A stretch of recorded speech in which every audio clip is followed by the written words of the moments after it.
आपको भूख लगे, क्या चाहिए आपको? बोलिए, क्या चाहिए? हवा चाहिए, भोजन चाहिए। भूख लगने पर भोजन मिल जाए तो आत्मा तृप्त हो जाती है। ऐसे ही किसी भूखे को आप भोजन करा दें, आपका धर्म पूरा हो गया। कोई आप रो रहे हैं और किसी ने आपके आंसू पोंछ दिया, आपको सहारा दे दिया, आपको सांत्वना दे दिया, आपको लगा कि ये मेरा अपना है, ये धर्म है। और आप भी किसी के आंसू पोंछें, यही तो धर्म है। आप किसी को न दुखाएं, आप किसी को पीड़ा न दें। सार ने लिखा है,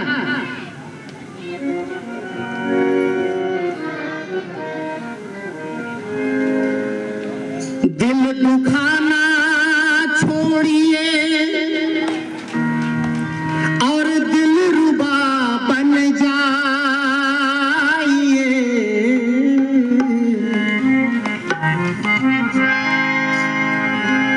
दिल दुखाना छोड़िए और दिल रुबा बन जाइए।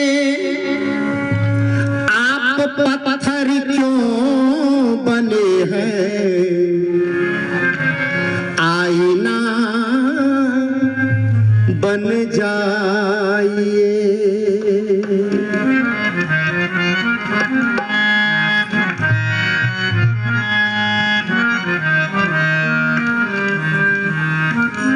सदा न रहा है, सदा न रहेगा, सदा न रहा है, सदा न रहेगा। ये जमाना किसी का, आगे क्या गाऊंगा? नहीं चाहिए दिल दुखाना किसी का, नहीं चाहिए दिल दुखाना किसी का। सदा न रहा है, सदा न रहेगा, जमाना किसी का। नहीं चाहिए दिल दुखाना किसी का, नहीं चाहिए दिल दुखाना किसी का। सदगुरु कबीर साहब ने कहा, कबीर सोई पीर है जो जाने पर पीर, और जो पर पीर न जाने सो काफिर बेपीर। याद रखिएगा, धर्म की चर्चा हमारे साहब ने की थी। मैं उसी बात को थोड़ा सा व्यवहारिक स्वरूप में बता रहा हूं कि धर्म का मतलब है कि आपके मन वचन कर्म से दूसरों को तकलीफ ना हो। बस इतना आपने कर लिया तो सारे वेद शास्त्र का मर्म आपके जीवन में उतर गया। एक घटना मुझे याद आ रही है। बाबा फरीद का नाम आप लोगों ने सुना होगा। बाबा फरीद सूफी संत हुए। जैसे हिंदुओं में महात्मा कहा जाता है, वैसे मुसलमानों में महात्मा को फकीर कहा जाता है, सूफी संत कहा जाता है। बाबा फरीद एक बार अपने गुरुद्वारा आए। गुरुद्वारा का मतलब जहां उनकी पीर की कब्र थी, जहां उनकी पीर की मजार थी। वो मजार कहाँ थी? तो दिल्ली का हजरत निजामुद्दीन, तो उनका पीर था, गुरु था।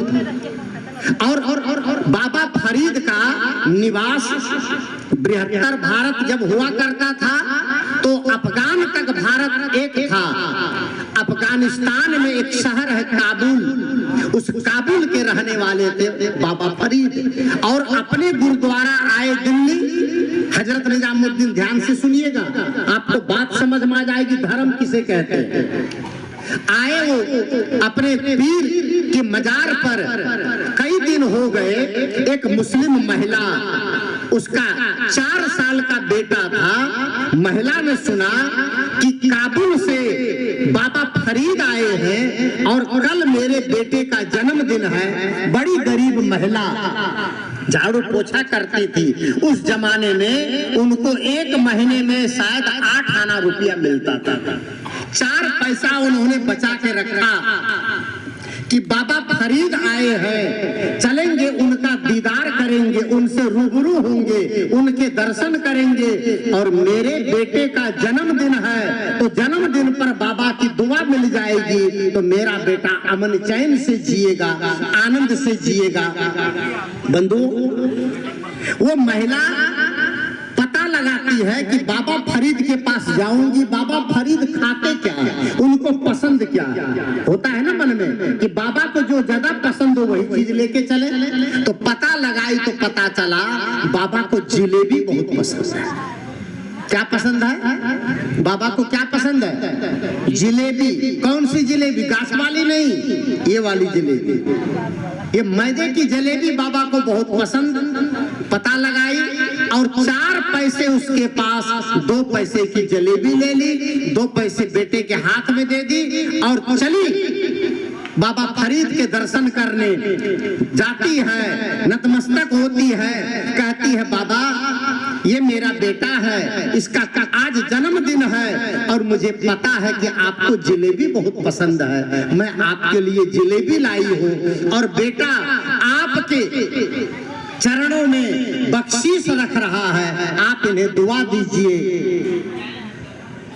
बाबा फरीद ने बेटे को दुआ दिया और बहन ने कहा, उस मुस्लिम महिला ने कहा बाबा ये जिलेबी आपके लिए लाई हूँ, जरा खा लीजिए थोड़ी आप। बाबा फरीद ने कहा बेटी मैं जिलेबी नहीं खा सकता। उसने कहा बाबा आपको पसंद है ना? कहा हाँ बेटी पसंद तो है लेकिन मैं खा नहीं सकता। कहा काहे? कहा मेरा रोजा चल रहा है। बाबा फरीद ने कहा मेरा रोजा चल रहा है। साहब ने कहा हिंदू व्रत एकादशी साधे 30 रोजा, मुसलमाना 11 मास कहो किन आने, कहो किन तारे 1 महीना। साहब ने रोजा का जिक्र किया। हिंदू एकादशी रहते हैं, 9 दिन नवरात्र रहते हैं और मुस्लिम इस्लाम परंपरा में रोजा रहते हैं। बाबा फरीद ने कहा बेटी जिलेबी मुझे बहुत पसंद है लेकिन मैं खा नहीं सकता क्योंकि मेरा रोजा चल रहा है। ओह, जैसे कहे मैं खा नहीं सकता वो महिला रोने लग गई और माँ को रोते देखकर बेटा रोने लग गया। अब उन्होंने सोचा अब तो इनके काम की नहीं है जलेबी। उन्होंने जलेबी के पैकेट को उठाया और चल पड़ी वापस बेटे को लेकर के। जैसे ही 4 कदम गई माँ को रोते देखा, बेटे को रोते देखा और माँ बेटे को रोते हुए देखा तो बाबा फरीद के आंखों में आंसू आ गए। बाबा फरीद ने कहा उस जाते हुए माँ बेटी से, ए बेटी इधर आ। लौट के देखती है, हाँ बाबा ले आ जलेबी। बाबा फरीद कहते हैं ले आ जलेबी, ले आ, ला जलेबी ला मेरे पास। महिला कहती बाबा क्या करेंगे जलेबी? उसने कहा, बाबा ने कहा मैं खाऊंगा, ला जलेबी। उसने कहा बाबा आपका तो रोजा चल रहा है। उसने कहा मार गोली मेरे रोजे को, ला जलेबी। मार गोली मेरे रोजे को, ला जलेबी, अब मैं खाऊंगा। महिला ने कहा बाबा आपका रोजा टूट जाएगा।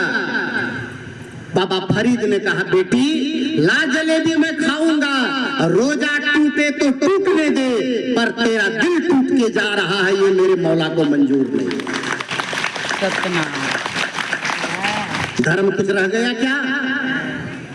विचार कीजिए आप, कितना बड़ा धर्म उसने कमा लिया, बता दिया। उसने कहा मेरा रोजा टूटे तो टूटने दे, लेकिन तेरा दिल टूट के जा रहा है ये मेरे मौला को मंजूर नहीं है, ये मेरे अल्लाह को मंजूर नहीं है। इंसान का दिल टूट गया तो फिर धर्म कहाँ रह जाएगा?